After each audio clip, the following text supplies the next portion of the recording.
Ladies and gentlemen, excitement is in the air. It's just no question about it. As you come in, just when you may have been thinking we're not here, just like the Undertaker off wrestling, we've rise up through the floor, baby.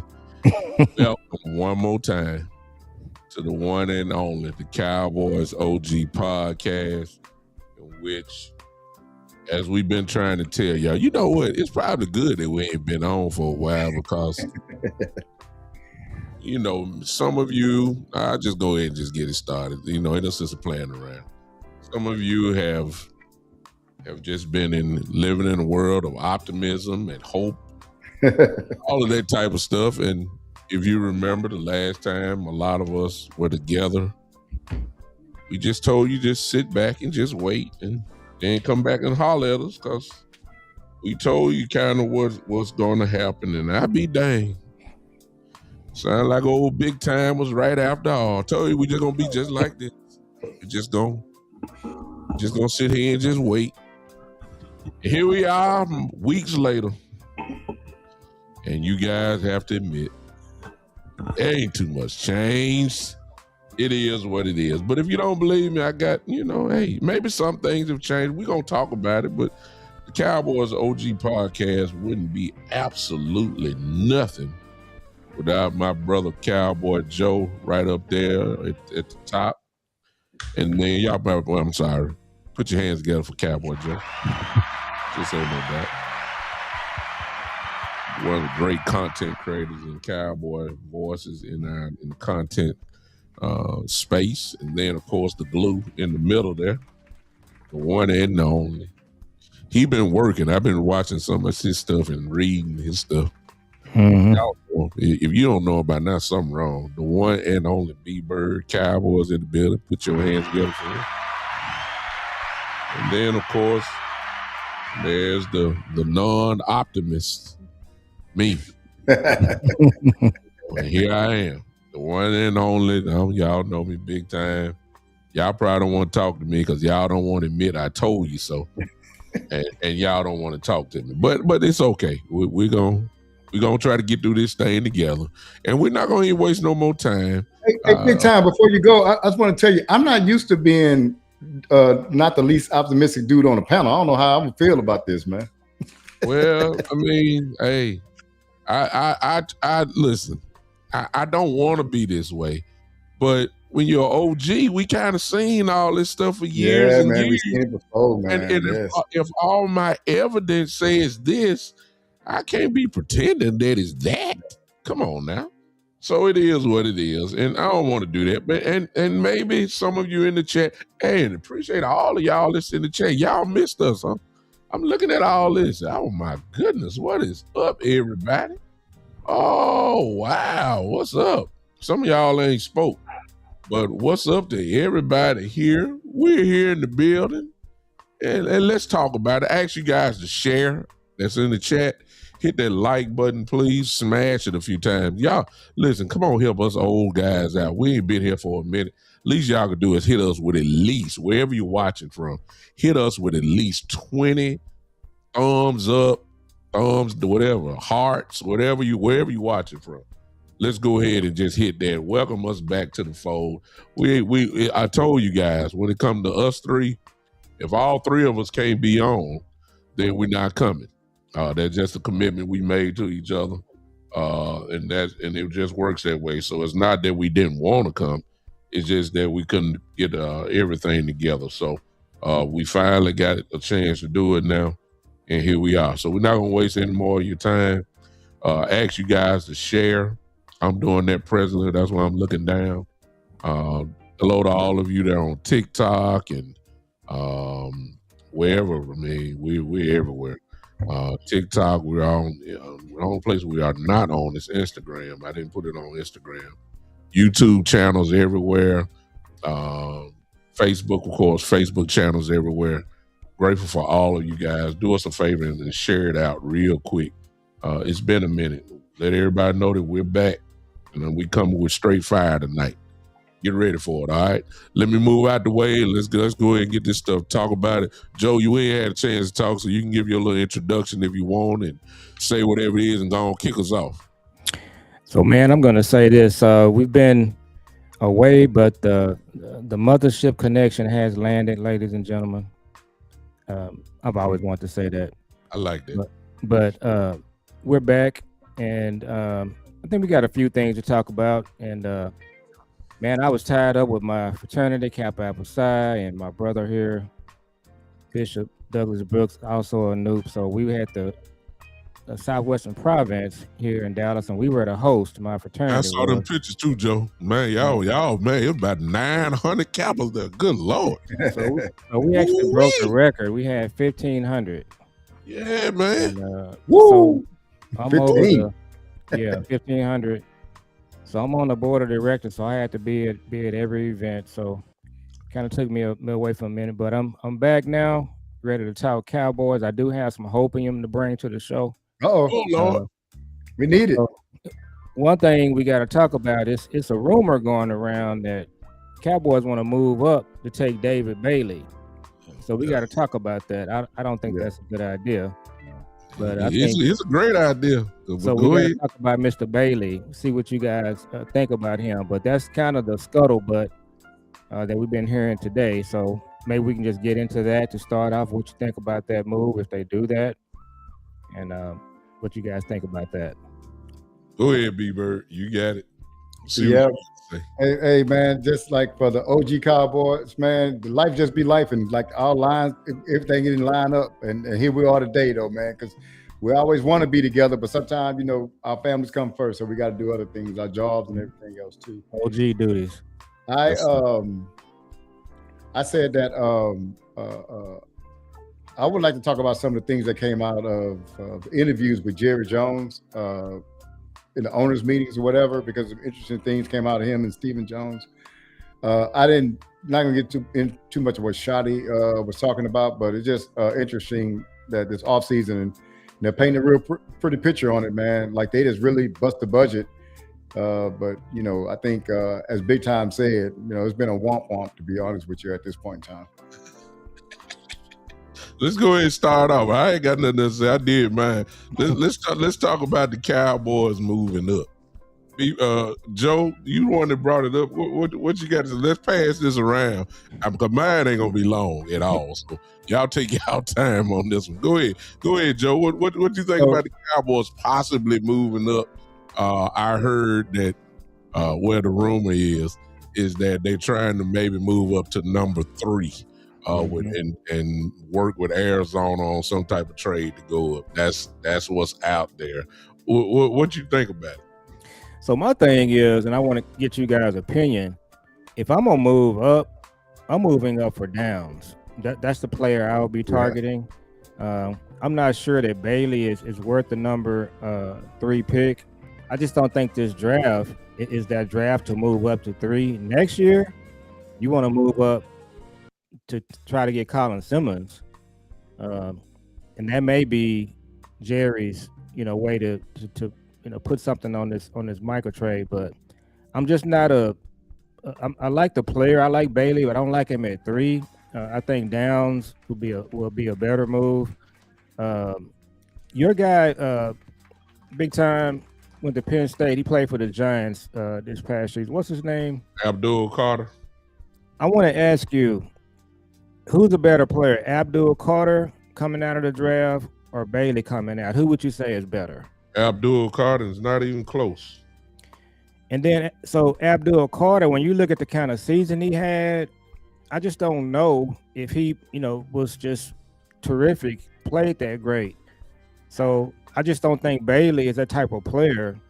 I think Downs is a better option, and I don't think you got to move all the way up to 3. But if you want to take him at 3, you could. But I just don't think Bailey is an Abdul Carter type prospect. I think Colin Simmons is. So I just don't think it's a good idea to move up in this draft for Bailey at the 3rd overall pick. I want to get you guys' thought on that.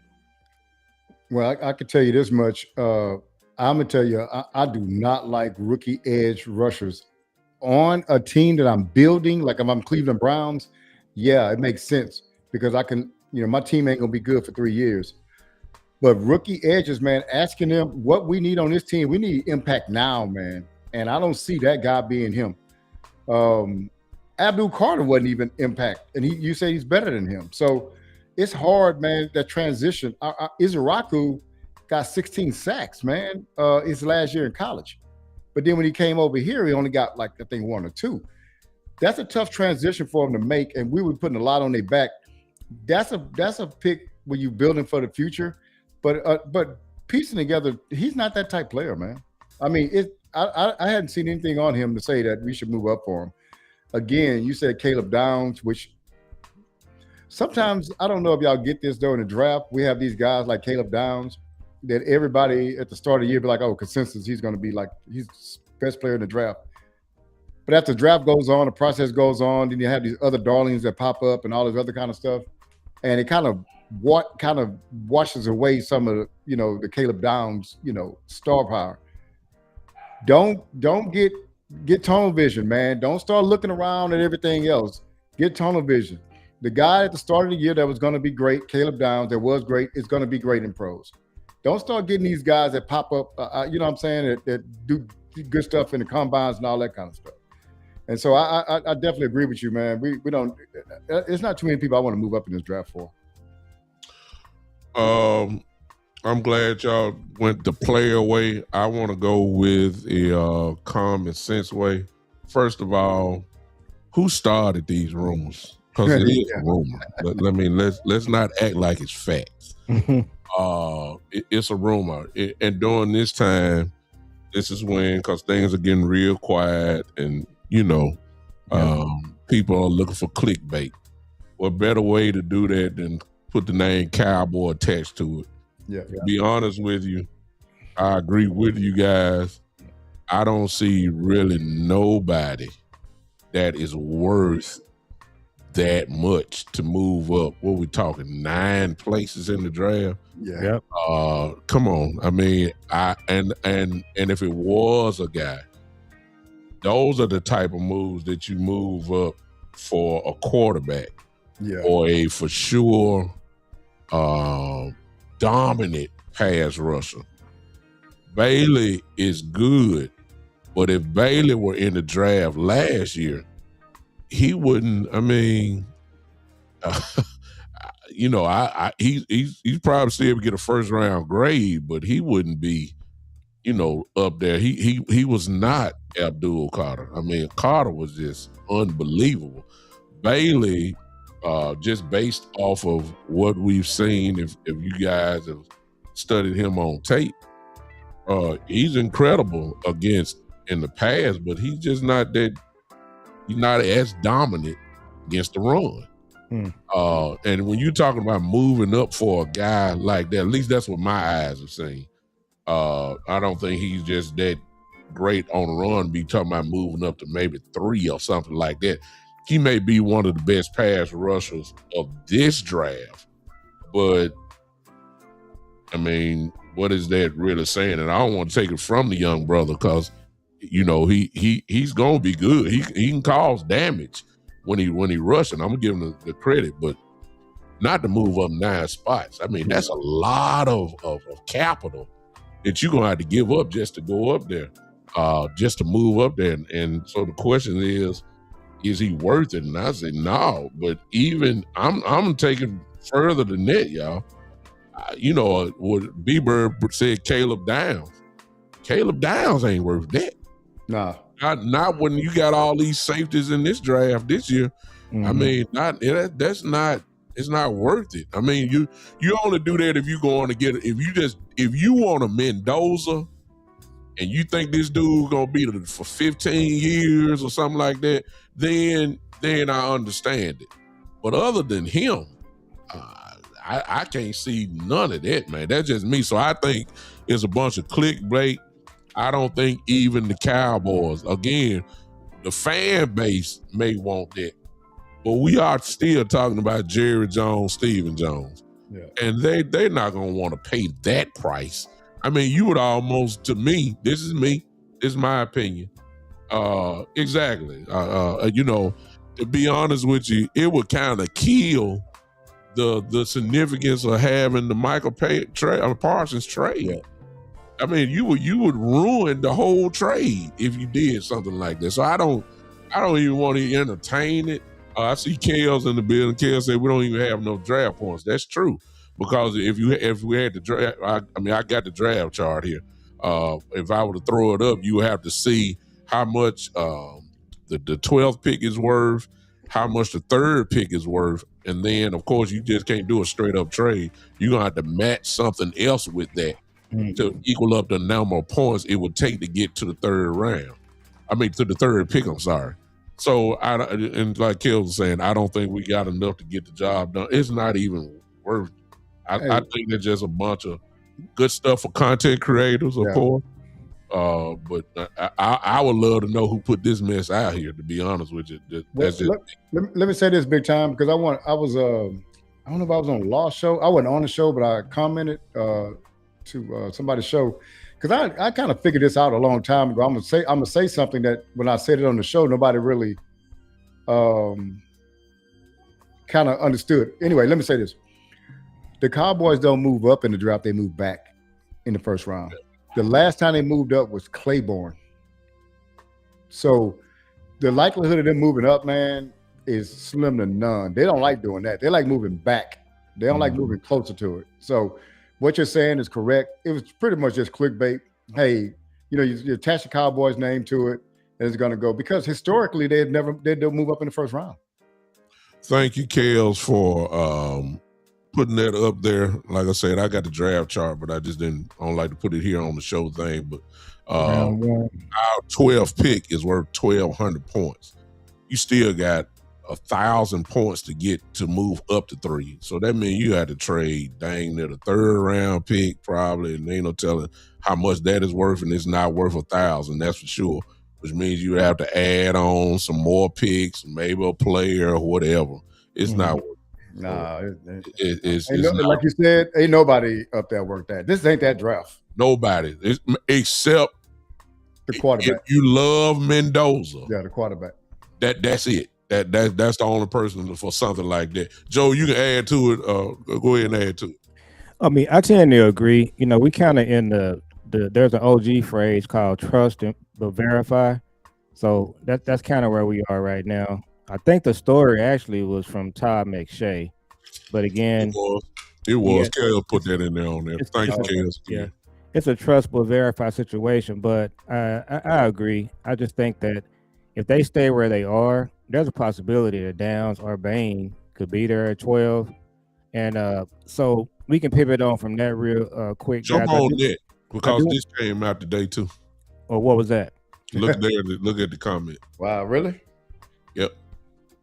I know it's catching you off guard. I don't know if you've seen it, but I ain't seen it. And I can't read it. What does it say? Jump on that real quick. What does it say? I started off. I see it.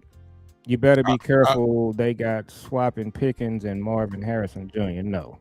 So that is the other room. Appreciate that, Tyrone. Some things just ain't worth. Well, I ain't gonna say nothing worth talking about. If you watch Marvin Harrison, that comment there to me is more realistic than us moving up. And I'm gonna tell you, at least from my version, the only reason why. I know why. You already know where I'm going with it. Why? Yeah. Okay. The agent.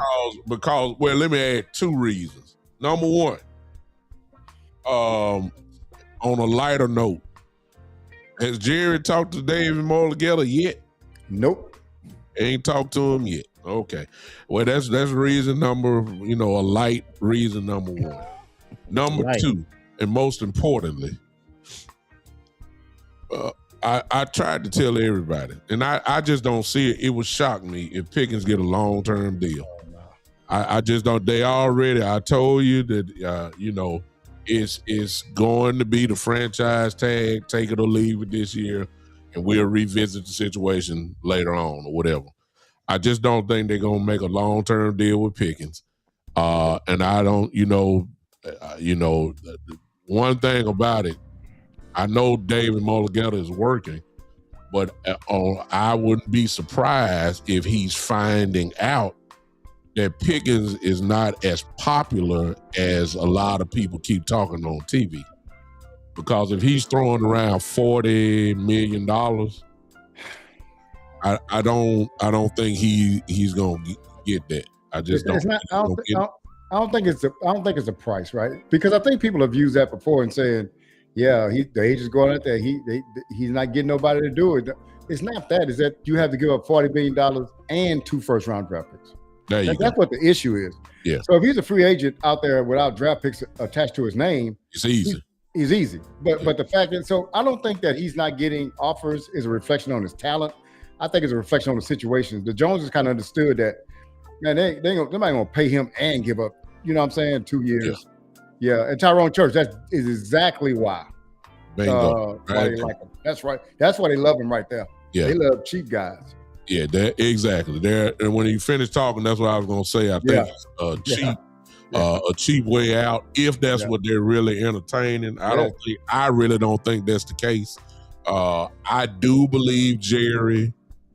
I do believe Steven when they do say, and I know somebody going to say, well, they said the same thing about Michael Parsons last year. I really feel like they really do want Pickens on this team. They know what he brings to the table.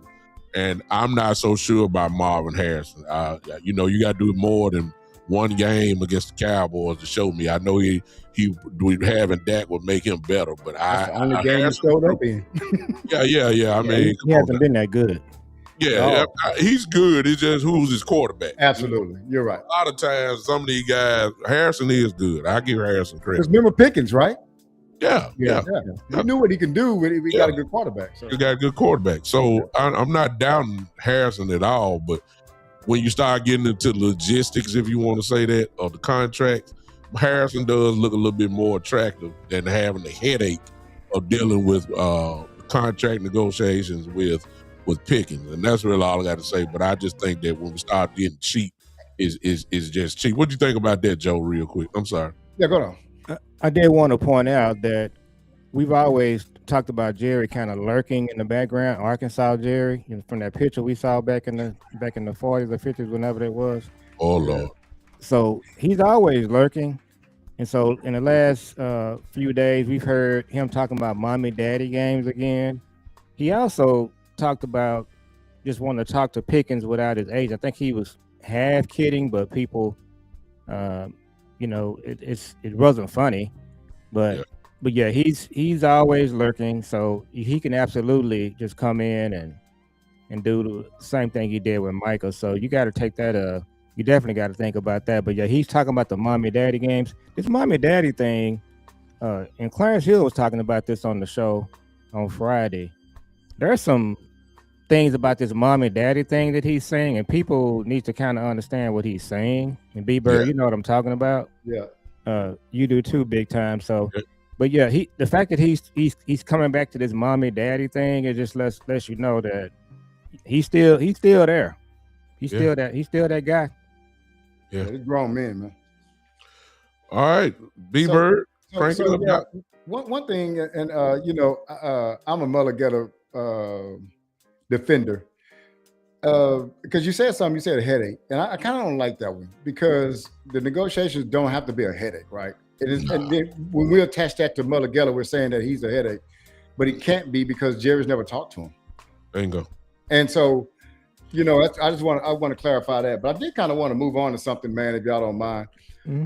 So I was listening to the Joneses, each one of them interview, and they both specified that Christian Parker was maybe their most significant offseason get. That's saying a lot. Let me tell you something, man. Let's get out of our cowboy lenses and back up a little bit.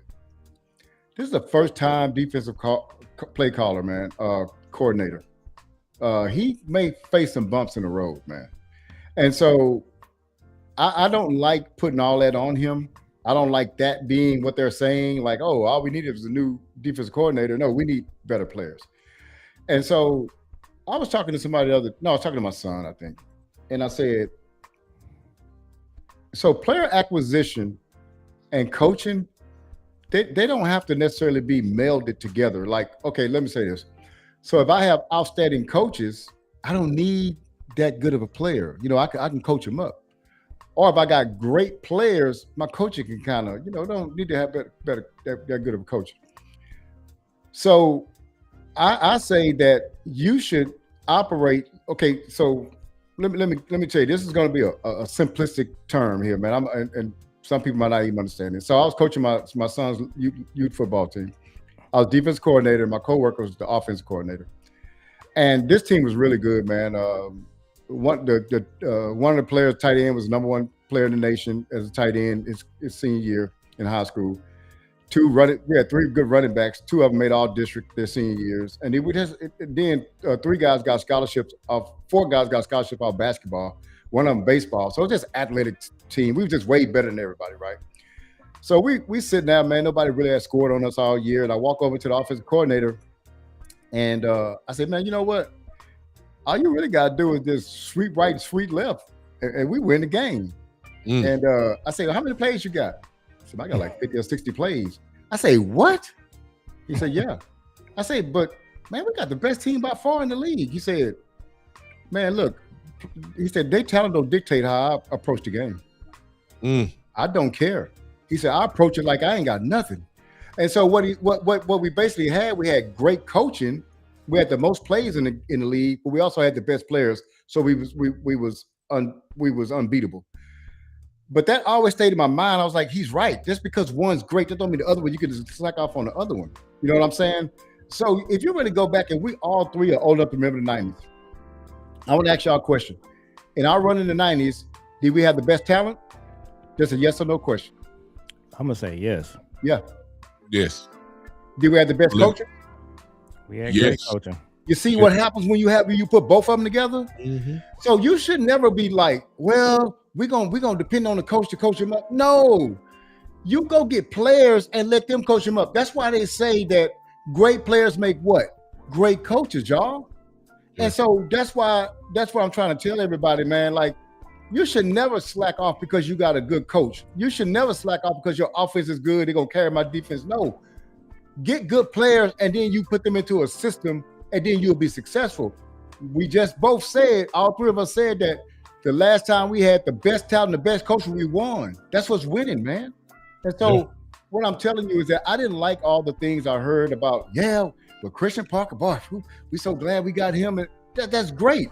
But that don't mean that you go give him bad ingredients to go cook a gumbo. No, give him good. Man, I just left another story. I'm cooking a gumbo tomorrow. I just left the seafood place, and they said, yeah, man, all we got is farm-raised shrimp. I left. We eat saltwater shrimp around here because it adds to the flavor. So what I'm saying is, man, you just can't go get anything off the street, y'all. And so it just start getting stuff saying, well, this is going to do because we got CP. Nah, go get him good players and see what he does. Well, I'm gonna piggyback on your point, and I hope Kels is listening because she's not gonna like this, but we like the banter. That's the problem, B Bird. What they've done, this front office, they haven't done a good job with the players and the coaches. That's the problem. And now people think that we have great drafts, we have great free agency. They might try to say we've had some great coaches, but we haven't. We came close a couple of times. I would say the 2017, the one with Ware, those guys on it. The coaches were pretty good on that team. The 2016 team, the team that lost to the Packers at AT&T when Dak and Zeke were rookies. You may have had a little bit of that going on where the coaches were having a good season. I think we won 11 straight. And the players kind of mirrored that, but that's been a problem with our organization. You really haven't made it a priority to have the top coaches, and then had a best players. And I want to piggyback on something that you talked about with these coaches. Let's talk about Jordan Brooks. I was disappointed that's the linebacker from Miami. Yeah, I was disappointed they didn't figure out a way to get that deal done, because I'm gonna tell you this. We can talk about this too. I'm not sure I would take Crosby over him. I really like him. I think he would change our defense. I think that's what we need right in the middle of the defense. And to your point, B. Bird, we've talked about this before. One of the things they've done in the last 10, 15 years, they've got away from having that dog at the Mike linebacker position and a dog at the safety position. So that's part of it too, big time. Jordan Brooks, to me, just joins a bunch of guys, a list over the years of a bunch of big name guys who the Cowboys have always been associated with, and they never get. Never. Every year. I don't even get it. I told you. I don't get excited about it until I see it come across my phone and say it's breaking news. I don't have no optimism, because the big fish, this one is more likely to happen because it would be because of a trade. And the Cowboys have gotten some big fish in trades. Correct. So, but as far as free agency goes, we don't do what it takes to get some of these guys. However, I will applaud Steve and Jerry this offseason because a lot of people are on the F them picks train and say trade to get it. However, sometimes for some of these guys, the price tag is still too high, even in a trade. We go back to the Max Crosby thing, which obviously the Cowboys did try to get Max, but they were not willing to pay the ultimate price. They were willing to pay a price, but they weren't willing to pay the ultimate price, which would have been 2 first-round picks. I didn't blame Jerry for that. I didn't. I know how potent Max is. I know he coming off injury, but I didn't blame. Would I love to have Max? Yes. Everybody talking about Myles Garrett.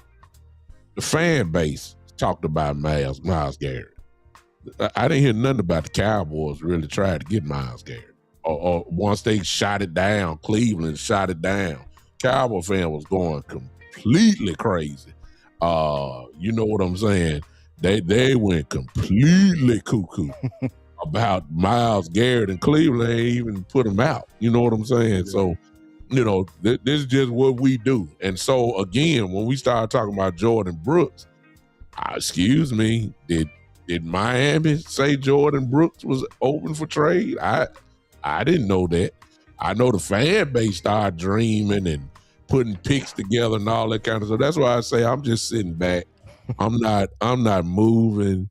You know, would Jordan Brooks help the team? The Cowboy Joe's point, yes, obviously he would. Whenever you add an all-pro to your team, obviously that elevates your defense. Do we need somebody like that? Yes. However, what I will say about the Cowboys, they have remained to be consistent. They did it a little bit better this year. They didn't go to the bottom of the barrel to add depth, but make no mistake about it. All they've done right now is added a whole bunch of depth, with the exception maybe of Rashad Gary and probably Jalen Thompson. It's not set in stone that P.J. Locke would be your safety. It's not set in stone that Durant will be your corner. You know, those that. Other than that, is a real good depth. I will give it that. You know what I'm saying? But the thing that I want to say is that in order to get some of this stuff, you have to pay a price to get these. And my fault, I was wrong. I was thinking about somebody else.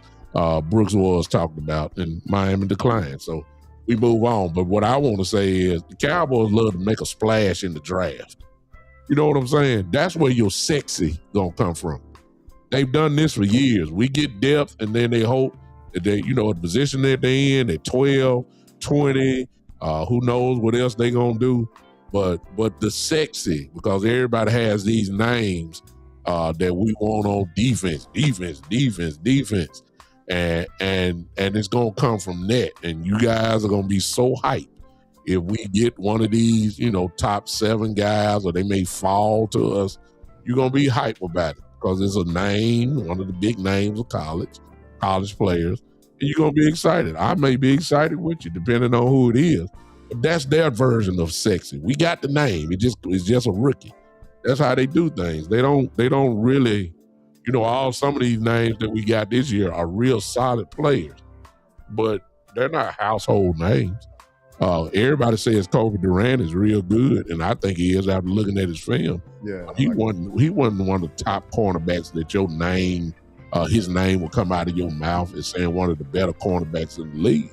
He's real good, but he's not that guy. This is what the Cowboys do. So again, I haven't seen a lot of things that change. Jalen Thompson is going to help us out tremendously.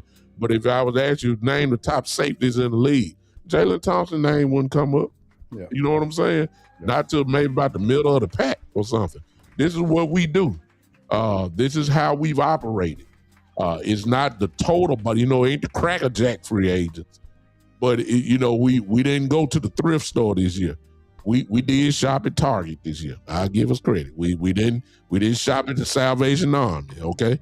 we shopped at Dillard's this year, for a couple guys. So I give us credit that we got better depth, which is what you need on the team. Yeah. But there's no question about it. But as far as getting the guy, they've swung. If they did talk to Brooks, guess what? They weren't willing to pay the price. Max Crosby, bottom line, they didn't want to pay the price. If it would have been Myles Garrett, trust me, they wouldn't have paid the price to go get a Myles Garrett. So what other teams do, they're willing to do that. Cowboys are still somewhat safe, which is contradictory. And give me just a moment here. And it's not an excuse. I remember, because I'm old enough to remember a little OG moment. When Jerry Jones wanted to change the balance of the NFC, he knew that he had to do something. And of course, I know some of you going to say that's before the salary cap. I'm just talking about the mentality. He went out and got Charles Haley. He stole Charles Haley from the 49ers because the 49ers were winning. He said, enough is enough. I'm going to get Charles Haley. Jimmy Johnson said, that's what we need. What happened? Super Bowls. Bam. I mean, just that simple. Back to back. Bam. 49ers said, oh, okay. Cowboys seem like they're on a real dominant thing going on. They don't want two straight back to back. We got to do something to take it away from them. What did the 49ers do? They go get Deion Sanders. And they win the Super Bowl that year. Jerry said, no, Lordy. We ain't going to have this. I'm talking about the mentality. I understand the salary cap wasn't in. Jerry said, I'm going to change this stuff. I want the Super Bowl back. I want the world title back. I want the championship back. What does he do? He takes him away from San Francisco. What happened? We win the Super Bowl. So even translate that to today, that Jerry Jones is not present. No, sir. Even in the salary cap era, that when you need to make the move, even with the salary cap, that will change the balance, that will turn things over, Cowboys are not willing to do that. And that's really all I got to say about that. So we got to just try to win what we have. And we've had talent. We've had the talent. No question about it. We just didn't have, for whatever reason, you can just name whatever you want to name. But we just, that mentality, man, that dog. See, Jared was a dog, man. I know the cap wasn't there, but Jared was a dog. He wanted it. I want the Super Bowl. He not like that anymore. That's my frustration, because you keep seeing everybody, even Baltimore, a team that is kind of almost a Super Bowl type team. They'll say, look, we'll try to go get Max Crosby. We'll go get him. Somebody would pay for a Myles Garrett. That sounds like something Philadelphia would do. You know what I'm saying? It really does. Howard Rosen don't care. He trying to win, man, in the salary cap area. And he'll go get a superstar and say, hey, we've got to corner this thing up. The Rams did it when they won the Super Bowl. Tampa did it when Tom Brady came there. They said, we sparing no expense. So why do you think they do it, though, big time? They want to win. That's it. Yeah, and so... No, I'm saying, why do those teams? I'm trying to get to a point. Why do those teams do it though? Right? Go ahead. It's simple to me. Yeah. So they do it because I'm sorry, Joe. They have to win to keep their jobs. Oh my! Like they have to win to keep their jobs. It's like air, man. And so what that does, that brings about an urgency, man. That the Jones can't replicate. They comfortable. I listened to Stephen Jones say today that, yeah, man, we start planning for like 3 drafts away. No GM should be trading 3 drafts away, because you don't know if you're going to be there. You're wasting your time on 3 drafts away. See? But the Joneses know they're going to be there, and that's what the issue is. I think if you ask me right now, B-Bird, what's the major issue with the Cowboys? Because the people that make decisions can't be fired. So they're under no pressure. And so that actually brings me to another point, man. So I thought about this today, and I think I talked about it a little bit with Cowboy Joe yesterday. We was on the phone. And I thought about this. I said, when you have a 5-star, so big time, your son's playing AAU basketball, and we just call it a football. We'll call him football player. He's a 5-star. When he goes to visit Georgia, they're gonna roll out the red carpet for him, right? Yes. You go visit Alabama, they're gonna treat him good. They're gonna treat y'all good. Y'all ain't gonna go stay in a Motel 6. Y'all gonna be in one of the most luxurious places because they're trying to recruit you. Mm-hmm. Well, free agents, that's how you got to do them still, right? You still got to recruit those guys, but you also have to recruit your own free agents. So what I mean by recruiting your own is treating them with dignity. Aiden Hutchinson, when they did that contract negotiation, it wasn't anything done in the media, man. It was all quiet. Next thing you know, it just pops up. You juxtapose that against Michael Parsons, it was just noisy, man. The whole thing was noisy. Mm-hmm. And so what people think though is, okay, yeah, they drugged Dak through the mud, but they signed the contract, so they up there smiling, it's all good. So I'll tell y'all this, man. One of the things I thought about this today, and I always tell young couples this, and young men this. I say, if you have a disagreement with your wife, I say, make sure that y'all got rules on y'all disagreement on how y'all talk to each other. And he said, yeah, why? I said, man, because you can't call your wife out her name, man. And then you go back and then you apologize for that. But you can apologize for it, but you can't unring a bell. She heard you say that. Mm-hmm. And so that's going to cause a lot of friction. Y'all might make up, but she going to always remember you call her out her name, man. And so what I tell young men is, man, be careful what you say. If that's your queen, she's really your queen. You're going to prove that when you mad at her, not when y'all happy, but mm-hmm. when you upset with her. How do you treat her when you upset with her? Do you still treat her with kid gloves? Do you still have that respect for her and all those kind of things, choosing your words? Mm-hmm. The reason why I say that is because after y'all have this argument, y'all gotta still be together. And how y'all gonna operate together if you said these words? So I'm taking you all the way back to negotiations. See, Jerry and them think that after I negotiate hard with him and drag him through the mud, and I have the person accusing Dax of whatever on the radio station, on the flagship station, all these other kind of things. Okay, we signed the contract, we all good. You can't unring that bell. That bell been rung, partner. And so I think that's one of the things, man, that I look at Jerry and it's almost like it's me versus the player in a death match. You know, we're gonna see who's gonna win this thing, and I'm gonna use every tactic I can to. That's not how NFL teams operate, because most GMs can't afford to do that to players. Yeah. Like any other GM that handled the Michael Parsons situation, any other GM say, I ain't never talked to the agent. Dude, you're fired. You've never talked to the agent of this guy? You're fired. And the thing is that what he's done is condition our fan base, which I'm going on a diatribe here. I done found out, man, our fan base suck, and that's part of our issue because they co-sign a whole bunch of this stuff going on, man. When I get on Twitter and I see something go on and I see the comments in there, I'm like, oh, Jerry's supposed to do just what he's doing. Go for the money because he got you gullible fools riding behind a 30-year drought.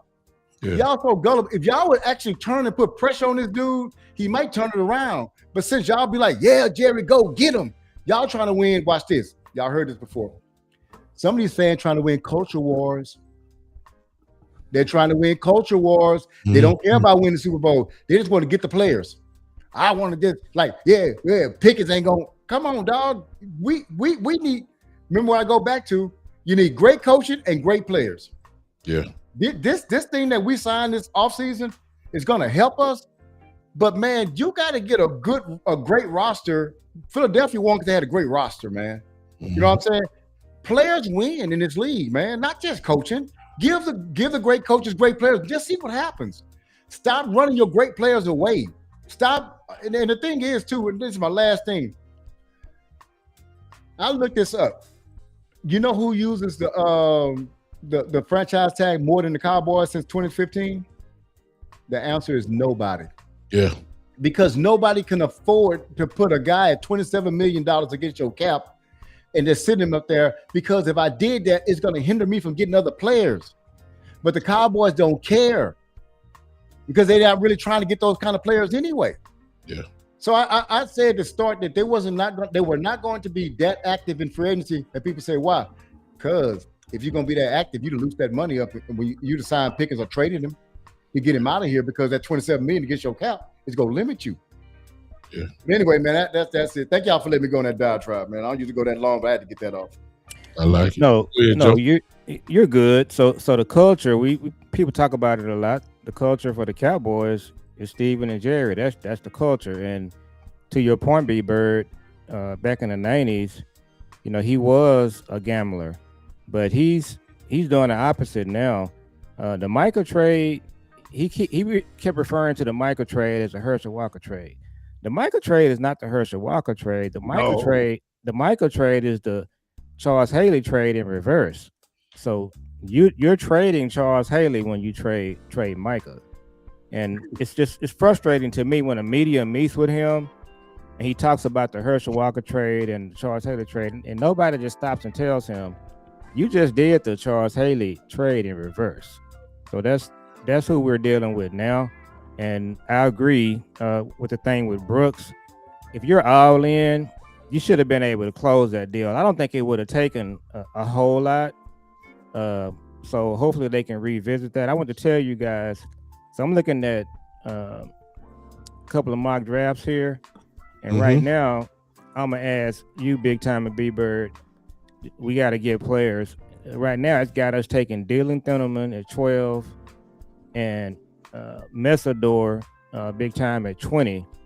So if you came out of this draft with Thieneman, the safety, or McNeil Warren, and you came out with Messador, is that a good draft?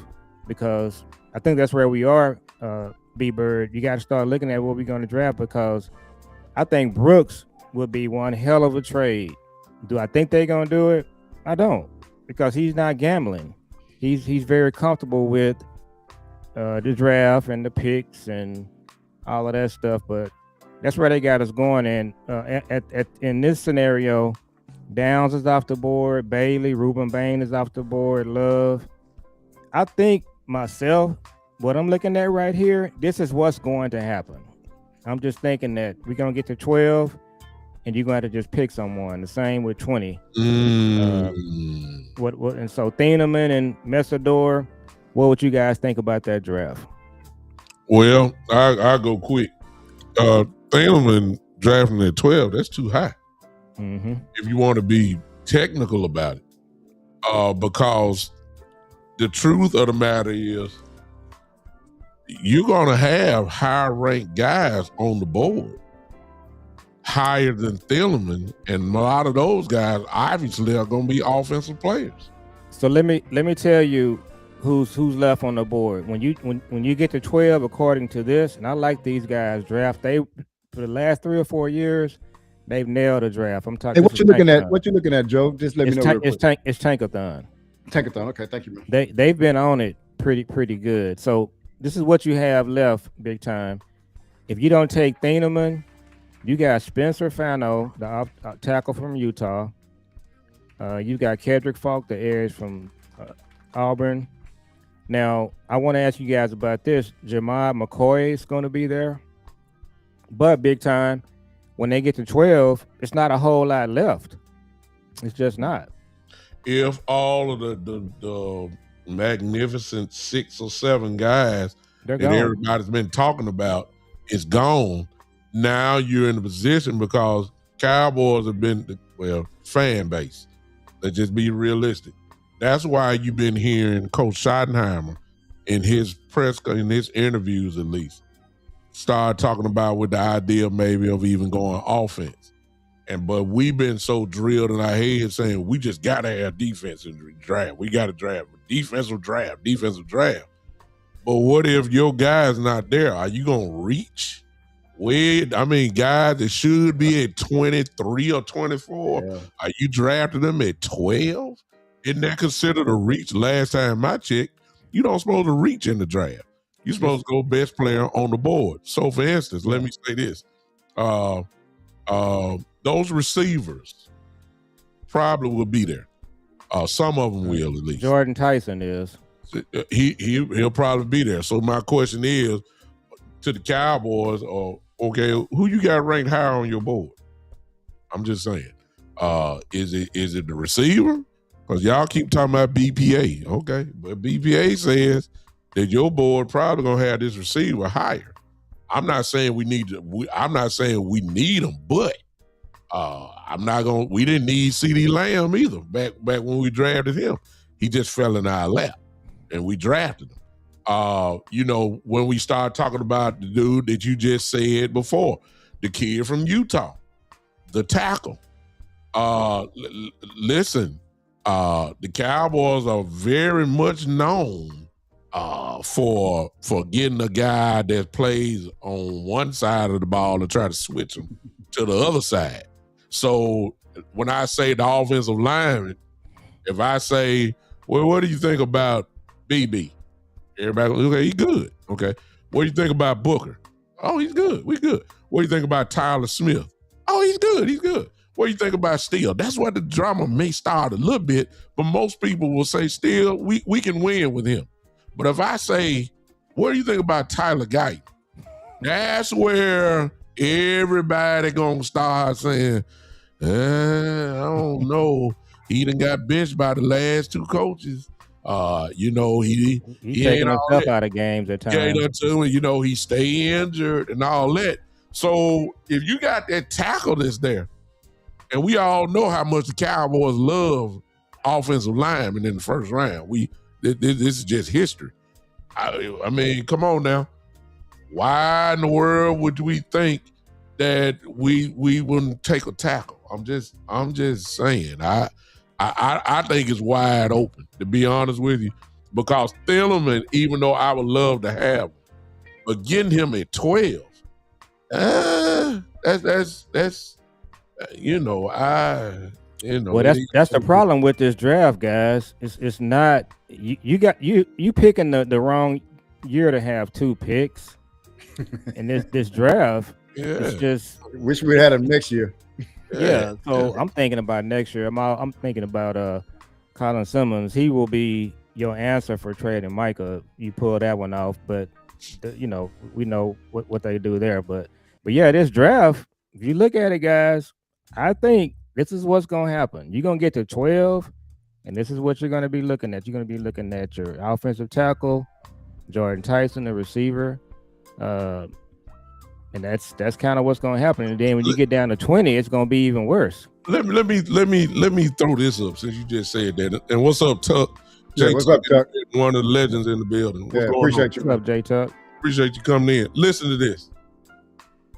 When you say receiver, see now because of the simplicity of the Dallas Cowboys. See, you got to think like this because you got to try to jump into their head.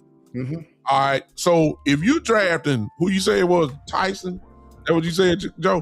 Jordan Tyson would be the only receiver that's left. Everybody else is gone. Okay, and let's just play for instance that somebody else is there, another receiver. Okay, let's just say for instance that. Listen, when you got this quote unquote issue with George Pickens, and you got him for this 1 year here, and then if you draft a receiver, you got him at least for 5 years, right? Mm-hmm. Right?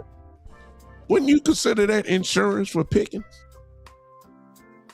You got to think that'll be insuring that he's gonna leave. That's what I'm trying to get you to understand.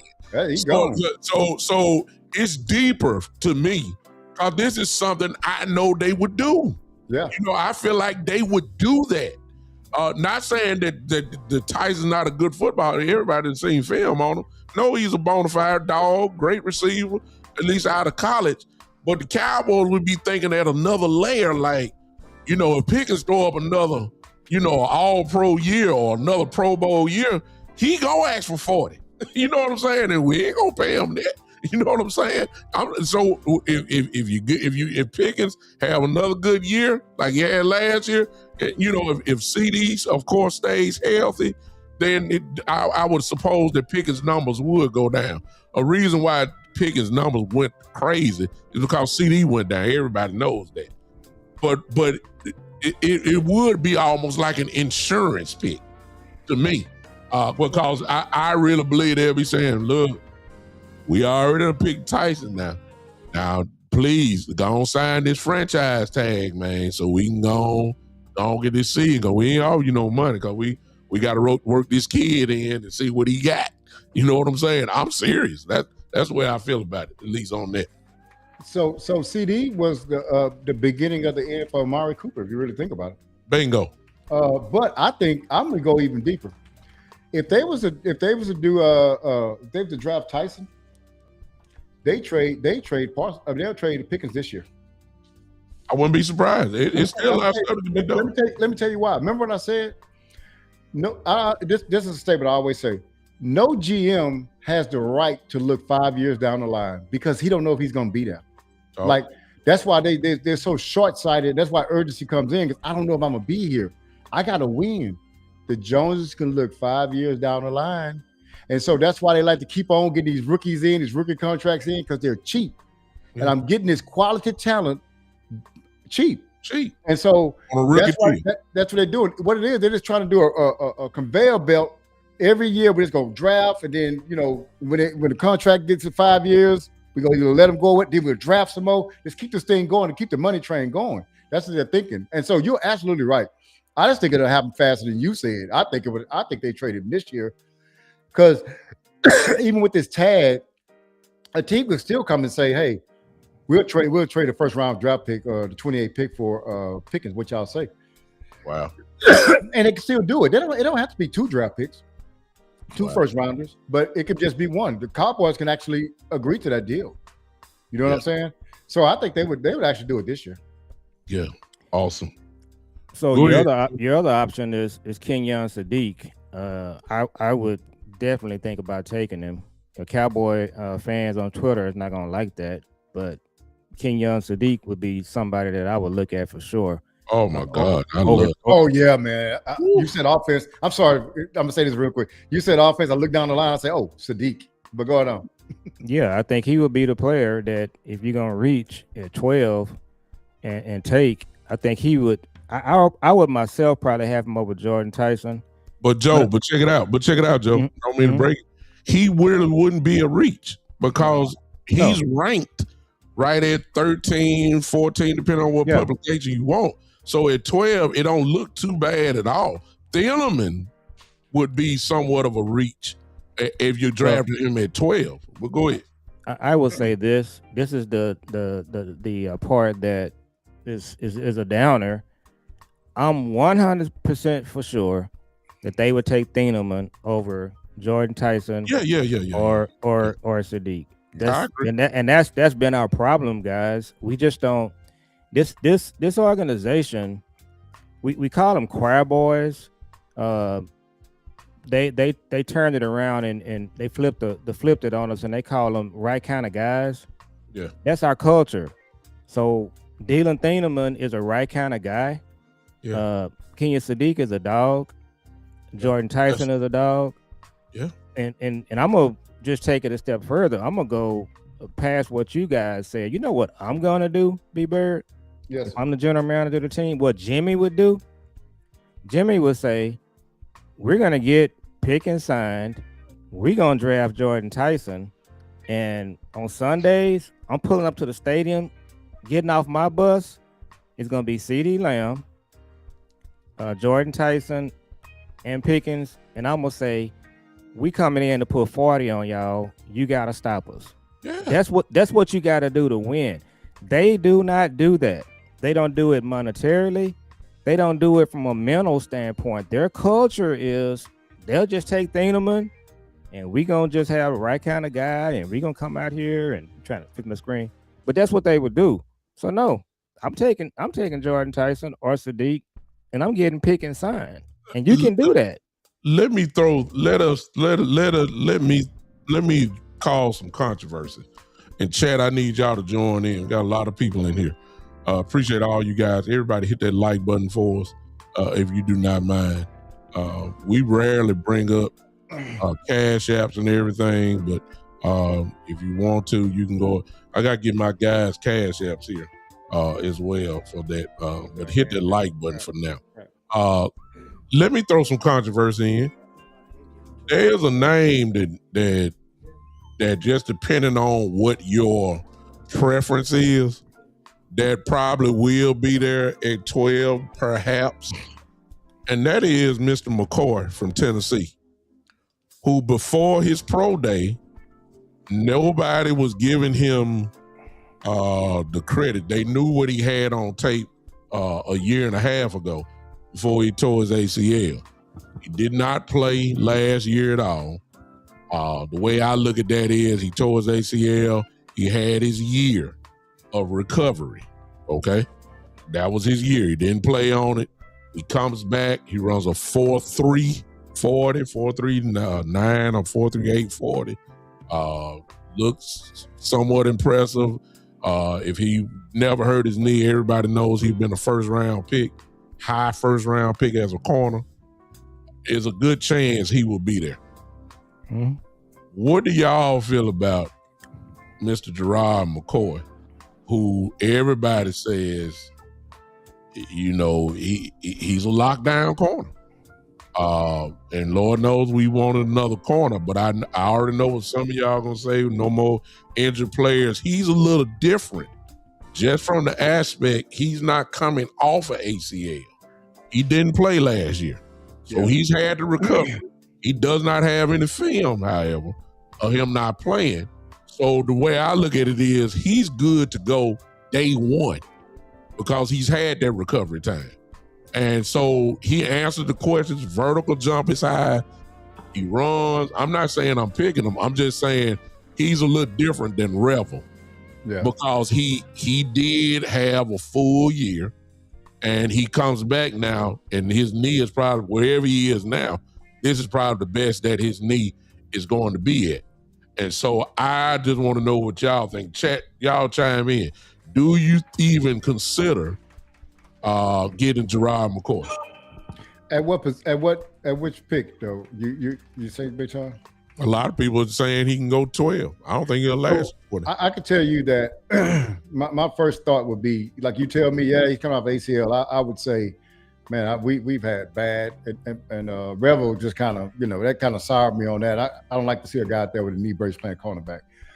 But one thing to your side is his injury happened so long ago that he's had the proper amount of time to actually recuperate from it. The Cowboys are known to rush you on the field, so I think they did Revel like that. I would have liked them to just say with Revel, hey man, let's just go on there and red shirt this guy. But they didn't do that. And I don't know, I don't think we saw the best of Revel, to put it that way. But I am still hesitant of an injured player coming back. I would definitely like a player that is not injured. So I'm kind of on the fence with that. So this is not a decisive moment for me. I kind of don't know enough about him to make that decision, but he has had enough time. If they made it, I can kind of see the positives out of it. And that pro day, he showed up. Yes, he did. What do you think about it, Joe? So I will say this. Even consider it. Yeah, so I'll say this. So Jules was in here earlier. So early on, he was very high on McCoy. And then we had some other people chime in. Brian Brothers, he said that he's hearing that the Cowboys are, they don't want to do the whole Ravel thing again. I heard another content creator say that if everybody was healthy, if Mansour, McCoy, and Revel were healthy, they all said that Revel is behind them. So Revel is not as ranked as high as McCoy and Delane. And I kind of felt that way myself when I watched Revel. I'm not sure. It's something about him. I don't know if he's too tall. He's his hips to me kind of stiff. So it's going to be interesting to see how he comes back and plays healthy, what he's going to look like. But I'll say this about McCoy. If he's healthy, I would take him over Thieneman. He is shut down. He's dynamic. He's got everything that you're looking for. If he was healthy, he wouldn't be here at 12. So I understand that the Cowboys don't want to take another injured player, but I would take him at 12 myself. The dream scenario for me, guys, and we talked about this on our show the other night, me and Jules. Here's a dream scenario. The dream scenario, big time, is either Bain or Downs falls to 12. Oh, it's a no-brainer then. And then you get, and if McCoy falls to 20, that's a perfect draft. Yeah. So, but yes, to answer your question, the bottom line is I would take McCoy. I would say, and appreciate my brother Jay Bryant in here. He said McCoy and Delaney won't even get to 12. So you know what he's saying. That's why it's kind of split. He's saying that McCoy is good enough now because of the pro day that he will be very high. I'll go back to what you just said about Brian Broaddus, Joe, and I watched him. He said the Cowboys, as of now, and they could be playing poker, and say no. Brian Broaddus himself, however, said that if McCoy makes it to 12, he is going to be ticked off if the Cowboys do not draft him. Now, we're talking about a NFL scout because he said he answered all the questions. Everybody want to know, can he run? Everybody want to know, can he shift? Everybody want to know about his, and of course the dude's in shorts. I mean, this ain't Phil. He ain't played in a year. He gave the proper time. But what Broaddus said, this dude is that lethal enough that, it just depends on who you are, how you feel about it. In fairness to Revel, I agree 1,000,000% with B. Bird. They rushed him. Oh, yeah. And when you got a gigantic brace on you, or look like a robot almost out there, you're not going to be what you are. So to be honest with you, by now, Revel obviously should be out of the brace. You're going to get whatever the best Revel is now. He should be have confidence in that knee. And I think we're going to see whatever it is that Revel really can do. This will be almost like another rookie year, even though he pushed through and played with it when it was time for him to play. So I think you're going to see a better Revel this year, and then we can judge maybe after this year to see, where he is. But I think that McCoy thing is going to be kind of interesting. Like, where is he going to fall? Jay Bryan said in the chat that he's saying that McCoy won't even be there at 20. He may not. You know what I'm saying? It just really depends on how much, people like him. Are you willing to, quote unquote, take the chance or whatever the case may be? He's different, though. He is different. I want to make that very clear. He tore his knee up almost 2 years ago. He didn't play last year. So he's fully rehabbed. He is. Yeah. And I'm quite sure he ain't got hit or he ain't hit nobody. You know what I'm saying? So that's another thing. That torque on that leg, we'll just have to see. But he's fully rehabbed, at least as far as best as he can be. It's going to be interesting to see where he falls on that point right there. But I wouldn't be surprised, y'all, if the Cowboys will reach a little bit here. And some folks will say, you better get Thielemann now because he may not even make it to 20. So if he's the last one there, some folks going to say, go ahead and pick him up. And Cowboy fans won't be mad. But for me, it'll be like, that's obviously just a little bit too high for that. And you're going to leave some high-ranked players, I'm quite sure, on the board there if you pick them. And that's really all I have to say. It's kind of like a reach. So just real quick, B Bird, I'm gonna go back to I'm gonna say this a lot on our show. You're gonna hear me say this over and over and over. Check this out, guys. What if you draft McCoy? Okay. What if Revel is healthy? I'm pulling up at the stadium on Sunday and getting off my bus. I forgot about Bland. What if Bland is healthy? So I'm gonna pull up B-Bird. I'm gonna pull up on the Ravens. I'm gonna pull up on the Eagles. Getting off my bus is a healthy Bland, a healthy Revel, and a healthy McCoy. We just going to work, and we just going, instead of us going 40 offensively, we're saying you're not going to be able to do a whole lot on us defensively. That's what the Cowboys front office needs to do. Let's just get some dogs and to go to work. Now, but you said something that was you gave them first names, and their first names were healthy Bland, healthy McCoy. You know what I'm saying? And what was the name of the last one? Revel. Rebel. Yeah, they all three got significant injuries. Yeah, and so we've kind of leaned on injuries before and hoping for the best. That's kind of what scares me a little bit because I think the Cowboys do that a lot. They be like, okay, man, best case scenario, if these guys, well, usually it ain't the best case scenario that happens. It's kind of mid or lower case scenario. I was going to say about McCoy, though, one thing, the Joneses, if they're going to get a bargain on him, I'm talking about what I mean about a bargain, like, okay, this guy was going to be a top 3 player, but he got hurt, but now he's dropping to 12. They feel like, hey, man, we getting a top 3 player at 12. They love that kind of stuff. You can remember the 2 guys that we got last year, our defensive end and our cornerback that were injured, and the defensive end, they were supposed to go higher than that. They love going to get those kind of guys, man.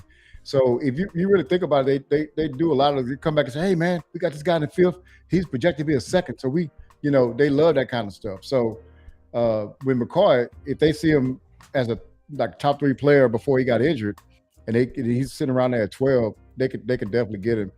Now, one thing I want to ask y'all, man, this is kind of shifting a little bit, but I didn't get a chance to chime in on this one, but let me ask y'all a question. So I'm gonna ask y'all, okay, each one of y'all are the GM of the Cleveland Browns, right? And the mess that the Cleveland Browns are. Why would you not trade Garrett? Or why would you keep Garrett? That'd be the word. Why would you keep Garrett if you are the GM right today of the Cleveland Browns? In fairness to the Cleveland Browns, there's another side to your question, and that is Garrett, if everybody don't know, has a no trade clause in his contract. So he dictates if he's going to get traded or not. So there's nothing Cleveland can do, to be honest with you. If I were Cleveland, to answer your question, I would try to trade him because we ain't going nowhere with him. Yeah. We averaging 5-6 wins. We had the number 1 defense in the league, but we ain't doing nothing. And we can get a boatload to try to restart this organization for him. You probably get 3 first-round picks for him without a doubt. While he's still in his prime. Yeah, I would do it, but I think Garrett liked Cleveland, to be honest with you. He's had opportunities to get out of there as a free agent. He didn't have to sign that big deal with them before he could have signed somewhere else. As a matter of fact, he threatened to get out of there, if y'all remember. And then I remember that. Yeah. They came with a tremendous offer, and he hurried up and signed it. So Garrett likes Cleveland. That's the way I look at it. I don't think Garrett is really concerned about winning. He know he can't win in Cleveland. I think that's the case. I wouldn't doubt for real that they would try to trade him. That's just my thing. But I think Garrett has a lot to do with this too. Oh, okay. Joe? I think to answer your question is because they're the Cleveland Browns. This is an organization that they really haven't done a lot of winning. I will say this, their last 3 or 4 drafts, if they get a quarterback, they might actually have something, and they got a lot of picks coming up too. So to piggyback on Big Time's answer, he may be looking at the type of players that they're signing Myles Garrett and saying, we're putting together a pretty good team, so I probably should hang around. But, hopefully what happens is it's kind of like a Matthew Stafford situation with Detroit. They hung on to him and they tried to build around him, and then they just finally said, let's just have him go somewhere else and wish him the best and let him see if he can win somewhere else. So hopefully what happens with Myles Garrett sooner than later, they just say, hey, you've been here, you put your work in, and we're going to find a team that you want to go to. And he can call his own shot. Some of these NFL guys, it's kind of like the NBA. Yeah. He could just go to them and just say next week and say, I want to go to Dallas, and then a whole lot they're going to be able to do. No. And he's from Arlington, right? He's from here, yeah. He's from there. So there's video of him saying he want. I remember I saw that. Like he want to come to Dallas. I mean, of course he want to come home. And they just had a coaching change. So what could happen is he could go to him and just say, I want to get traded to Dallas. And other thing, guys, is this year with the Cowboys having 2 1s and a 3, and then they got a 1 next year. The Cowboys could trade the Browns 3 1s, could give to the Browns 3 1s, and some other picks. They ain't gonna do that. They look. I said it at the beginning. Yeah. That they could. Yeah. But we talking about a team, number one, that loves the NFL draft. Yeah. And then we also talking about a team that is cheap in every area of the organization. They will pay a price, but they want to dictate the terms of the price. And when you start talking about guys like this, you don't have no leverage. If you really want them, you got to pay the price to get them. The Cowboys are not. They're not willing to pay that type of price. We would have seen evidence of that years and years ago. With guys rumored to be I mean, the names and the list of players that were real good or rumored to come to Dallas, they all passed by. From the Earl Thomases, the Bobby Wagners. I mean, everybody is associated with the Derrick Henrys. I mean, come on. Everybody has passed us by because the Cowboys essentially were not willing to pay, the ultimate price to get those type of dudes. So what you just said right there, big time, that's why I say, as we sit here the day before Easter, what's the day? April what? April 2nd, April 3rd? April 4th. On April 4th, we're losing the Michael trade. And the reason we are is because they won't make another trade for a guy like Myles Garrett and pay him. So until they're going to do that, if they're going to try to win this Michael trade through the draft and just a little bit of free agency, you're losing the Michael trade, B-Bird. Go ahead, B-Bird, on that. Yeah, now y'all answered the question. I was just wondering about the Myles Garrett. I was like, okay, so why, this doesn't make any sense for them to keep him, but you pointed out he has no trade contract. The only thing with that is that, he is an Arlington boy, so I think that he would come over here. One of the things that I've been listening to offseason, somebody said the Cowboys don't like to get in any negotiation where they don't have leverage. Mm-hmm. And one thing about giving away draft picks are cheap. Now, they do love one more thing. They do love something a little bit more than draft picks. That's undrafted free agents. They love them even more. And UFL guys. They do real well with those guys, man. They love. That's why they like shopping at, man. Mm-hmm. And so until they get off of that and understand that now we need to have difference makers, because I think this team, man, really with what we have at defensive tackle position, I think we're an edge rusher and a middle linebacker away from really competing. And I'm not talking about, hey man, because some people say, man, all we gotta do is just get into the 20th with our defense and we'll be good. No, we went to the playoff like that before, y'all, and we went home. Yeah. Mm-hmm. No, remember, it's good to get the best coaches and the best players. Get your roster right. It makes no sense. I mean, everybody's working up under the same constraints. Yeah. Like it's no reason why Philadelphia can have all these top tier guys and we don't. It's the same constraints. So it is a player. I swear to y'all, don't know about y'all, man. When I listen to Stephen Jones, and he said it 2 times in his interview. Player acquisitions are 24/7, 365. I can't stand when he say that because it's true, but it's not really true here, right? So when what's happening when you're getting the World Cup down here in the stadium? Are you working on talent acquisition at that point in time?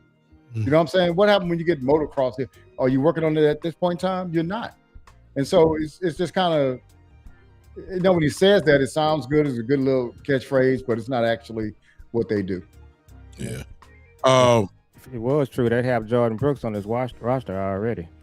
Well, they would have other players from years gone by, to be honest with you, on the roster already. But that is something that, to be honest with you, we're used to by now.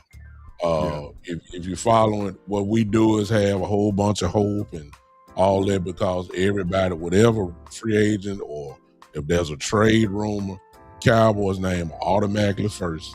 Yeah, you'll see you'll hear some of these analysts. Where's a good fit for a trade? First thing you'll hear, the Cowboys. I mean, it's just it almost it's so repetitive. It is what it is. But I do not. I'm not. I even see some hope in the chat, and I've seen some people say, "Well, the Cowboys are going to make a big move, possibly after the draft, a trade." Who knows? It could happen, but it just depends on what you're gonna do.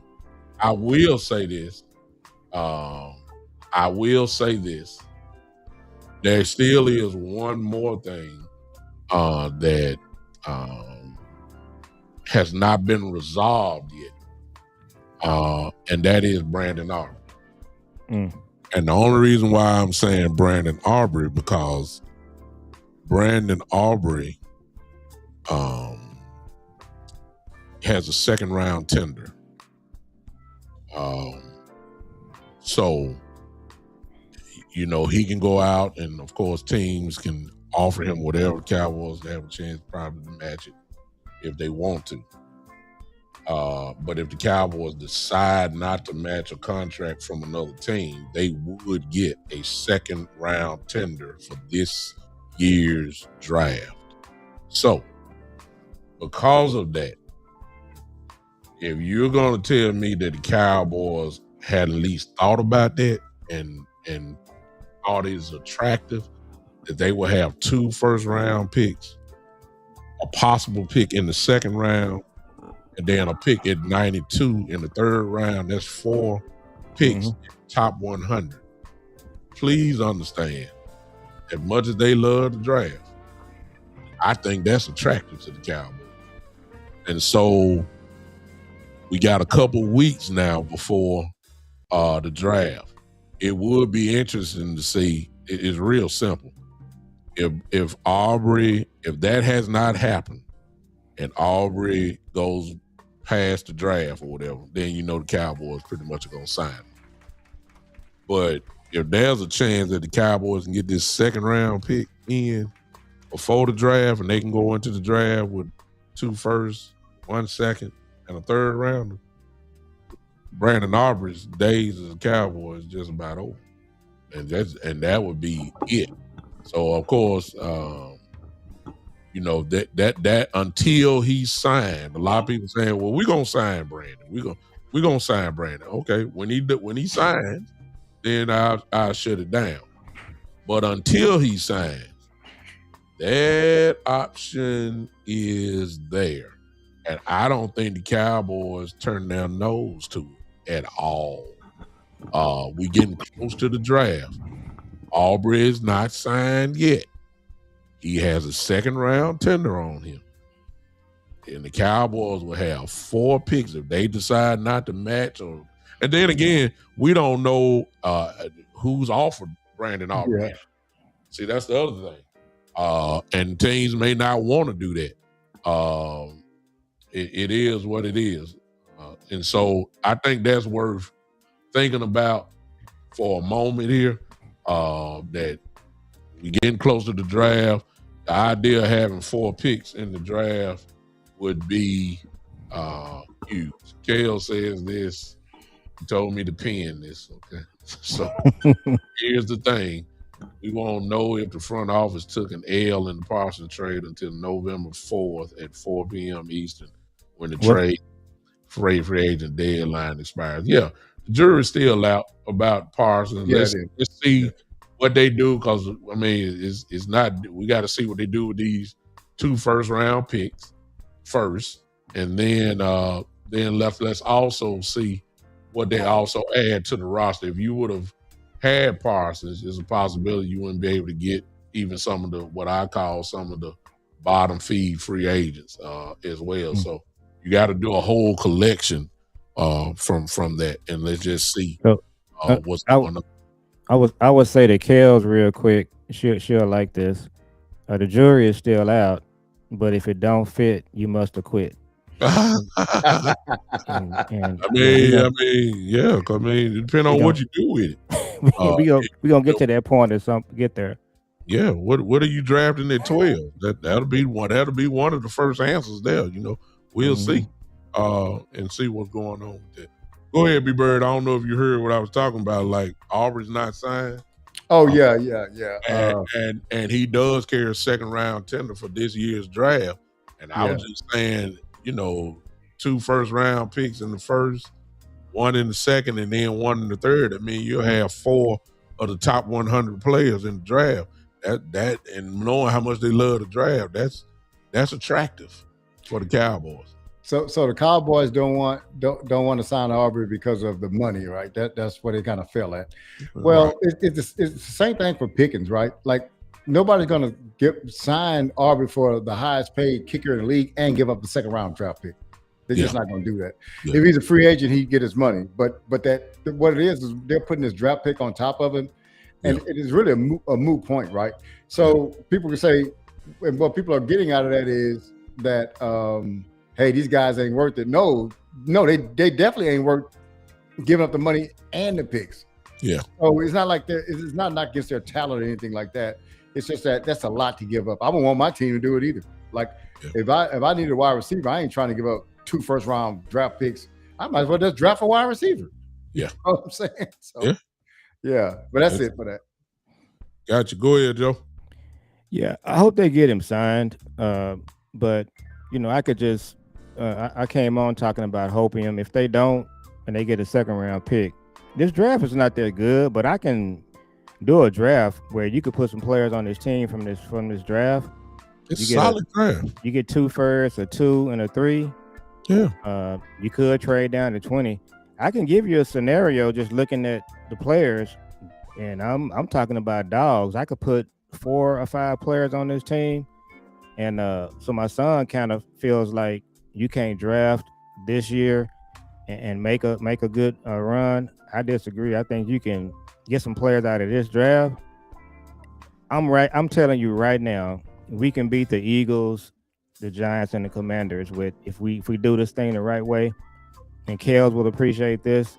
McClay and his team does a good job. It's absolutely possible you could get 4 or 5 players out of this draft. You're gonna be a better team, and you can win this division. I think you can compete for an NFC Championship game. Wow, you really going there? Yeah. Okay. Let me say this. A lot of what you're saying, it goes back to almost to the beginning of the show. That a lot of this is really leaning on how good Christian Park is. He's not gonna play on the field, but a lot of people are saying this dude's brain should make up for some of the discrepancies that we might have on the field. That's a lot of pressure on that young man. That's what I'm saying. For real. And I got a feeling that it's just gonna be you're gonna have some Cowboy fans that are gonna charge him if we give up 23 points. That type thing. A lot of Cowboy fans say he's just a defensive wizard. They expected a shutout. Dude ain't called one play That's ever right. in his life as a defensive coordinator. He's gonna be learning on the fly. Yeah. Actually, this whole season, and the reality is that we're gonna have to give this dude some grace. Some games it may look real good. Some games you may struggle a little bit, depending on what we have. But that's a lot of pressure on this dude. And I just don't think that, to be honest with you, we can't go nowhere but up. I mean, we were the last ranked defense in the league. If he can just get these guys, like I said last year, man, if we can make the punter, which we didn't have last year, if we can make the punter just punt the ball 4 times, we win. Because you get the offense this ball back. We had the best offense in the league. We win a lot of these games we lost last year. We just couldn't stop absolutely nobody. I don't remember. I'm serious. I keep talking about it, but I need to look it up. How many times did the Cowboys actually have the punter punt the ball compared to whoever's the next last team? I would love to know that stat. And just that would tell you we didn't stop anything. If your punter is not punting, that means that the offensive team is driving, and you can't win like that. So if Park gets his team just to get to the 20s in defense, we're a better football team. And that's the part you got to look at. Some folks gonna be saying, "Well, we got Christian Park, and wow, we're the 24th ranked defense in the league," and you're gonna be trying to chart them and be like, "Yeah, but we ain't 32." You know what I'm saying? The 24th team may get you, just like Jeff just said. We gave up 511 points. Yeah. Good God Almighty! If he can chop that thing down to 450, we had a better year. But everybody ain't gonna think like that because you want shutouts.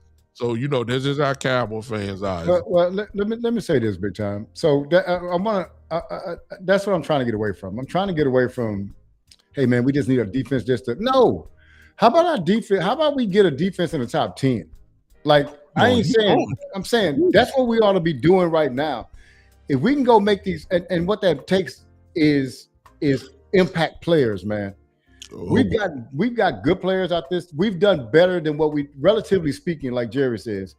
And he said that about this year. He said, his quote was, "We did bust the budget, relatively speaking." If everybody knows what that means that basically compared to what we've done before, we bust the budget. So we didn't go to Marshalls. You know what I'm saying? We went to JCPenney's, like what you said. And so, but that doesn't, JCPenney's ain't where it's at, man. And so really, I don't want to just improve this defense to where we're respectable. I want this defense to be somewhere where we get folks off the field. I don't even want a defense that we had when Diggs and Bland and all those guys get all those interceptions. Those turnovers don't do nothing but camouflage weaknesses, man. And you be having blowouts because you got turnovers. I want a team that can get 3 and out and make a team punt. Yeah, it's a solid 3 and out and make somebody punt. Yeah. But these two teams that played in the Super Bowl last year had great defenses, man. I'm not just going back to last year. Philadelphia had a great defense too. Yeah. And so, man, I don't think it's hard to do. I think if we had old Jerry, like you said, man, the 90s Jerry, that the mentality. Can I tell you what it was, man? Them people was calling him a country bumpkin when he came in, and told him that he couldn't win nothing and he don't know what he's doing. He's a doofus. Nobody liked him because he fired Tom Landry, this, that, and other.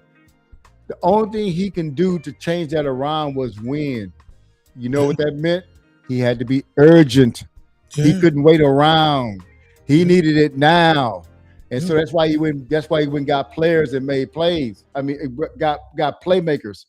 Yeah. I mean, he got Dion. That's something that goes against anything they've been doing last. You know what I'm saying? Yeah. And so he got Haley. That's something that they just don't do anymore because the urgency isn't there anymore, man. Yeah. But that's what we need right now. We don't necessarily need the old Jerry. We need the urgency of a GM that needs to prove something. Now, when I'm saying every other GM, they got to prove something to their owner. But I'm saying this GM has something. When Jerry was GM or in his mode back then, he has something to prove to these other owners. And he's gonna go by any means necessary. He's gonna win. And so he's going out to get the best of the best. Right now, he ain't really got that, man. Yeah, you just said something, and that's a good way to shut it down. To be honest with you, we will know. It's like I say all the time, OG style. Y'all come and holler at us after the draft, and we until then we just like this. We gonna get excited at 12 and 20. Yeah. But let's see what you couple with that to say, okay, let's look at the defense now, because after the draft, we'll almost be ready. Watch this. We'll almost be ready to say, let's play football. Almost time, because we'll kind of know what we have. But watch this, B-Bird. Check me if my sarcasm right here. Watch this. But the roster won't be full. Why is that? Because we got to go to the XFL and pick up. Oh, yeah. Yeah. I mean, come on now. We love that. You see the difference? You see what I'm talking about? XFL or whatever case, so it is what it is. We're going to have to fill out these 90 players so everybody don't get mad. when we do go to the thrift store and fill out the roster, we got to do that, of course. And the Cowboys will do that. But they hold a spot for somebody from the XFL every year. So it's got to happen. So it's like they have to. Yeah, like they do. They gonna do it. So we know that it's gonna happen. But I'm just saying the mentality. Everybody else, we don't pay attention to everybody else, but I'm quite sure other teams go to XFL too. But Cowboys make it it's like you remember how we pumped up Perry-on Winfrey last year? Yeah. Never saw the field. I'm just saying we do this. The bad part about it, man, is that it's in life. Like if you do something wrong and it works, now you think you can continue to do it, right? Yeah, so they hit on it a couple of times. Yeah, or, they locked in on it now. They say they think they the greatest of the draft. Yeah, Turpin and then Brandon Aubrey. Aubrey, you can't tell them all pros, two all pros. So they think like, hey man, we got to have, we can go get all pro out this thing every year. Just watch us. We gonna do it. So they gonna go there. So it's going to happen. But I'm talking about the mentality. The XFL is almost like a first choice. It's not going to get impact guys.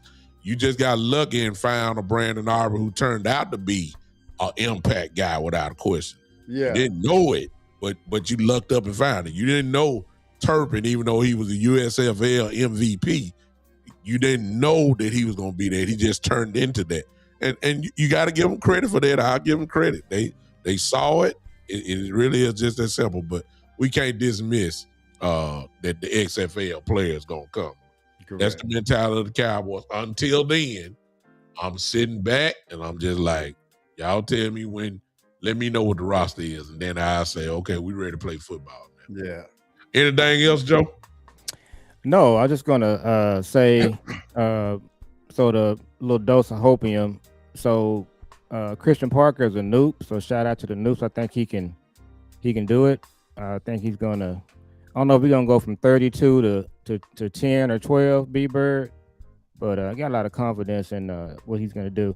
I forgot to tell you guys. So last week at our Province Council, one of our meeting nights, public meeting. So Ryan Clark was there. He's a noob. I didn't know that. You didn't know that? I didn't. I did not know that. And so he was there. I tried to get a picture with him, but it was just so many people. I couldn't get up there to him. And then Ricky Jackson, New Orleans Saints, Hall of Fame. I didn't know he was. I didn't know he was. Yeah. So they were there, and so shout out to Noose. But so we got high confidence in Christian Parker and Ryan Smith. So I don't know if we can go from 32 to 12, but I'm pretty confident, and we're not going to be in the 30s. No. So let's just get them some good players out of this draft, and let them go coach them up. I think they'll be all right. We're gonna be way better than we were with Eberflus. Yes. But especially if they get some dogs instead of right kind of guys, I think we're gonna shock some people. That's kind of the way I see this thing going. So, but guys, just great being on with you guys. I think we let them know where they can find you, Joe. Yeah, so you can find us on YouTube, and I just noticed something that my son just updated. So now on our show, you can just type in the Fastcast. It's the FAS is in Sam Cast, or you can just do Father and Son Cowboys and Sports Talk. So I do a show with my son. He started our channel, and so I just got on YouTube with trying to help out my son. It just turned into something else here. Love doing the show with these guys. So go to our channel and subscribe. We're trying to get our subscribers up. The same thing with B-Bird and his channel. Go over there and subscribe to B-Bird's channel. And then Big Time Show, one of the legends in the game. Check him out. I listened to him. His Ride show is one of the best shows out there. Yeah. And so just again, always great to be on with you guys. And I think every week we get better and better. I think this is a great show, and we're just gonna keep it going. We got a lot of people that talk about our show too. I be looking at some other content creators, B-Bird. Yeah. And they be talking about our show. Yeah. So we doing some things out there, And I just like what we're doing, what we bring, and man, we're gonna get ready for this draft and this OG podcast. Man, we're gonna keep it real. We're gonna keep it 100. Yes, Yes, sir. sir. And so looking forward to just talking more draft with you guys. Go ahead, B Bird. Man, I wanna. Somebody tried to do something slick here today, man. So they got this guy that plays for University of Texas named Colin Simmons, and Cowboy Joe to mention him a couple of times coming to Dallas. Now he ain't mentioned it as his cousin. Mm-hmm. Oh wow. Yeah, he trying to slip that. You see him trying to slip that in big time. Yeah. They'll try to sneak it in. But look here, let me tell you something about Colin Simmons. Now, I watched him in high school. He's a phenom. So when he got to Texas, he's a phenom the first year, the second. So but he's legitimate. And so I'm just messing with Cowboy Joe because we talk about it offline all the time. I think Cowboy Joe did you do his camp or he was there or something like that? What was that? Yeah, we was at his camp last June. Yeah. And Micah Parsons and David Mulligata were at the camp. Yeah, that's right. But anyway, hey man, I was just messing with Cowboy Joe on that, and definitely wish we would get him though. But I'm B-Bird Cowboys, man. I love getting on with these guys. Me and Cowboy Joe was talking about this the other day, man, and that's just not knocking anyone else. We do this for love, man, because we've been doing this. We've been following them for a long time, and let me say, whatever comes monetarily to us is great. God has blessed me, blessed all three of us, to not have to rely on this. So you're going to get what we feel. I don't have a sponsor over my head or anything like that that's telling me, hey, you can't say this, you can't say that. Or I'm not trying to watch my words so I can attract sponsors. Again, I've been blessed. So I love just getting on here talking to Cowboys Talk to people that, I always say this, man, I'm going to say it again. Everybody in this chat, and everybody that's a Cowboy content creator, we're not only Cowboy fans, but amongst our friends, our local friends, we are the biggest fans amongst fans. Yeah. That's why we crave more information. That's why this thing grows like it does, man, because I like to be with like-minded people, not people that, like, oh, the season over with, catch me when the season starts. No, we breathe this thing, man. We've been breathing it for forever, man. And so, hey, man, and I'm going to go on a little diatribe here just a little bit. I mean, when I was young, man, they used to have this, I bet Cowboy Joe remember this. They used to have this little magazine that come out, Cowboy Joe, like the Cowboy Weekly. Yeah. You had to subscribe to it. And for one Christmas, my mom gave me a subscription. Man, I was so happy. And so the bad part about it is it'll come on a Saturday right before the next game. So I've been a diehard Cowboy fan since then, man. The first game I can remember is in I think 1973, man. So I've been watching the Cowboys that long. So I'm definitely a diehard, and I'm not doing this for money or anything. But if something comes with that, that's good. But that's not what I'm searching for. I'm searching for six, man. I'm searching for answers for six. But I also love the camaraderie amongst this group, man. So if y'all would, man, y'all can follow me on Twitter at B-Bird Cowboys and on YouTube at B-Bird Cowboys. And it's just an honor to be on here, man, with going with people in the chat, just going back and forth. And just to have y'all come in and listen to us, man. Y'all could be doing other things, many other things y'all could be doing besides listening to us. But y'all chose to come in and listen to us, and we definitely appreciate it, man. Awesome. I echo both of my partner's statements here. It's really the bottom line. It's for the love. Most of us, when y'all say 1973, that's when I was born. So youngster. Yeah, I'm a little youngster. I see Jeff in here. He said 1974. I was one. Jeff and me. Yeah, so my first recollection was 1977, though. That was the Super Bowl against the Broncos. Sitting there, and we were in control, but they scored a touchdown off a fumble. At the time, my daddy threw something at the TV. I had something. I didn't want to be just like my daddy, so I threw something at the TV, and he shut that down real quick. And I've been hooked ever since. When he cheered, I cheered. And then I knew in my own brain, said, okay, he cheered when that team in white and got a star on. That's when he cheered. Somebody else don't score, then he doesn't say anything. So I've been hooked since I was 4 years old. And I've been rolling cents. We do this for the love. All of us work. All of us are super busy, and yet we try to find time to do this. Nobody's paying us. I'll even go say this, that I've been on with different channels where they would, companies, as far as I ain't gonna say a company, but podcast channel company, if you want to say that. I'm at the point now, man, where I wouldn't want to join no other company anyway. I want to be independent. Yeah. Because that gives me the power Mm-hmm. to say whatever it is that I want to say. And I don't have to worry about messing up somebody else's channel or taking it down. So if YouTube, Facebook ever take me down, it'll be because of me. Because I'm gonna say what I want. Everybody should know me by now. I'm gonna say whatever it is I need to say about it. But I'm grateful that I got two guys that we pretty much cut from the same cloth. We gonna say it, and we're fans, and we don't, we care about what you say or about it, but we gonna put it out there. We call it the truth. At least it's our truth.